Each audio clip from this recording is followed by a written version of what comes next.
వారం రోజులు గడవకుండానే భారత్లో మరో యుద్ధ విమానం కుప్పకూలింది. రాజస్థాన్లోని జైసల్మేర్ వద్ద పోఖ్రాన్ అణు పరీక్ష జరిపిన ప్రాంతంలో వాయుసేనకు చెందిన సుఖై 30 యుద్ధ విమానం కూలిపోయింది. అయితే ఈ ప్రమాదం నుంచి ఆ విమానంలో ఉన్న 2 పైలట్లు సురక్షితంగా బయటపడ్డారు. యుద్ధ విమానాలు కూలడం భారత్లో పరిపాటిగా మారిపోయింది. గతంలో అనేకసార్లు మిగ్ విమానాలు కూలి భారత వైమానిక దళానికి చెందిన పైలట్లు ప్రాణాలు కోల్పోయారు. అత్యాధునిక సుఖోయ్ విమానాలు కూడా అదే జాబితాలో చేరుతున్నాయి. తాజాగా రాజస్థాన్లోని జైసల్మేర్ వద్ద పోఖ్రాన్ అణు పరీక్ష జరిపిన ప్రాంతాల్లో భారత వాయుసేనకు చెందిన సుఖోయ్ 30 యుద్ధ విమానం కూలిపోయింది. అయితే ఈ ప్రమాదం నుంచి ఆ విమానంలో ఉన్న 2 పైలట్లు సురక్షితంగా బయటపడ్డారు.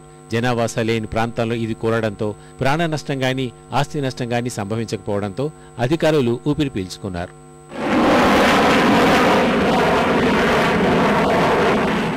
శుక్రవారం నాడు జరగనున్న ఐరన్ ఫిస్ట్ అనే వైమానిక విన్యాసాలతో ఈ సుఖోయ్ 30 విమానం పాల్గొనాల్సి ఉండగా ఈ సంఘటన జరిగింది. చందన్ ఫైరింగ్ రేంజ్లో ఈ ప్రమాదం జరిగినట్లు రాజస్థాన్ పోలీసులు వెల్లడించారు. భారత వాయుసేనకు చెందిన విమానం కూలిపోవడం ఈ ఏడాది ఇది 2వసారి కాగా గత ఏడాది ఏప్రిల్ నుంచి ఇలాంటి ఘటనలు జరగడం ఇది 5వసారి. గత వారం పశ్చిమ సెక్టార్లో మిగ్ 27 యుద్ధ విమానం కూలింది. అయితే పైలట్ మాత్రం ప్రమాదం నుంచి బయటపడ్డాడు.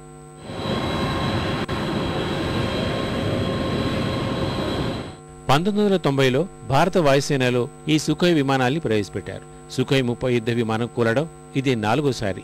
రష్యాలో ఈ సుఖోయ్ 30 యుద్ధ విమానాలు తయారయ్యాయి. ప్రస్తుతం భారత వాయుసేన వద్ద 160 సుఖోయ్ 30 యుద్ధ విమానాలు ఉన్నాయి. మరో 112 సుఖోయ్ 30 యుద్ధ విమానాలు దశల వారీగా భారత వైమానిక దళానికి అందుబాటులోకి రానున్నాయి.